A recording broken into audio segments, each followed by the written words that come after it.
Assalamualaikum warahmatullahi wabarakatuh. Shalom.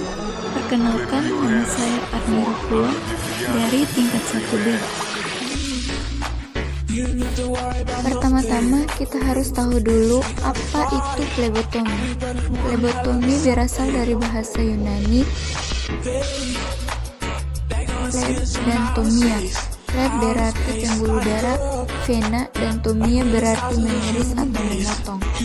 Jadi, tindakan plebotomi merupakan suatu cara atau tindakan pengambilan darah dari pembuluh darah vena untuk diperiksa di laboratorium untuk menegakkan atau mendiagnosis suatu penyakit seseorang. Bagian-bagian pembuluh darah yang bisa dilakukan untuk tindakan plebotomi.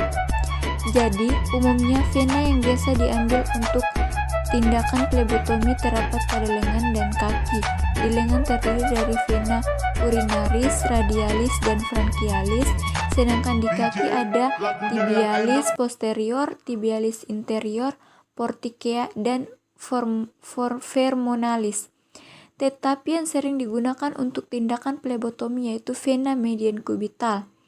Karena pada pembuluh darah ini pembuluh darahnya cukup besar dan nampak di permukaan kulit, serta tidak terdapat syaraf besar di bagian vena tersebut.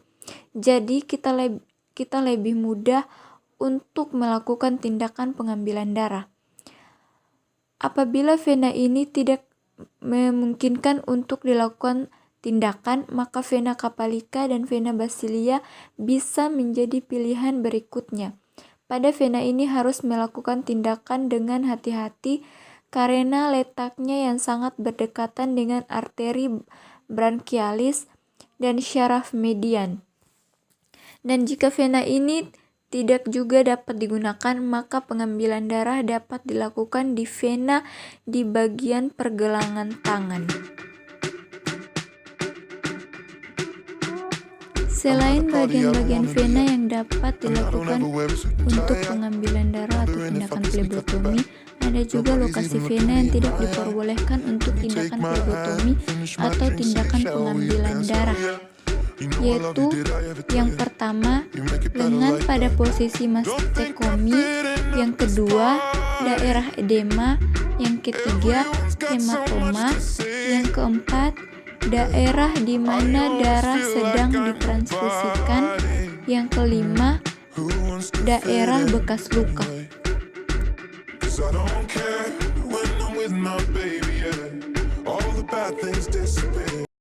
Kapas alkohol, kapas bulat, plester, tabung vakum thinner, dan handscoon.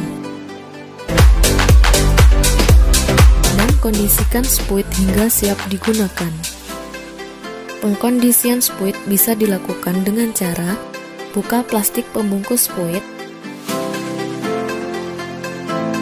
eratkan needle pada barrel spuit dengan memutarnya sekali, tarik dan dorong planger spuit sebanyak 3 kali, dan sisakan 1 garis sebagai indikator spuit telah masuk ke dalam pembuluh darah. Lalu, arahkan pasien pada posisi yang nyaman. Bila pasien mengenakan pakaian lengan panjang, TLM dapat membantu menyingsingkan lengan baju pasien. Lakukan pembendungan dengan menggunakan tourniquet 5-8 cm dari lipatan siku. Ingat, pemasangan tourniquet tidak boleh lebih dari 1 menit. Suruhlah pasien untuk mengepalkan tangan dengan posisi ibu jari berada di dalam. Lalu, pilihlah bagian vena yang akan ditusuk dengan merabanya.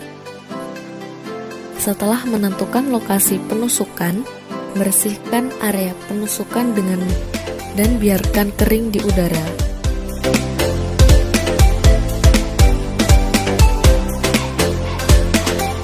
Kemudian, tusuk vena dengan sudut 15-30 derajat antara jarum dan kulit.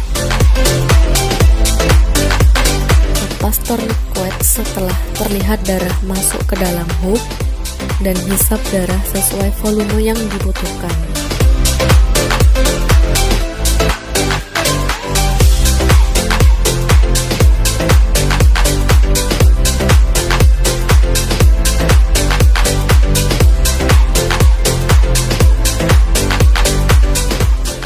jarum dengan menekan kapas bulat kering segera setelah jarum keluar untuk menghentikan darah yang mengalir. Dan biarkan selama 1 menit. Lalu, pasangkan plester pada luka bekas tusukan.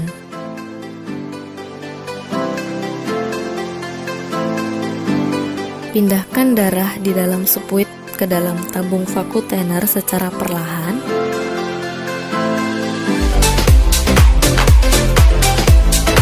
Beri label nama pasien, tanggal pengambilan darah, dan waktu pengambilan darah. Lakukan pelabelan di depan pasien. Darah pun siap digunakan untuk pemeriksaan.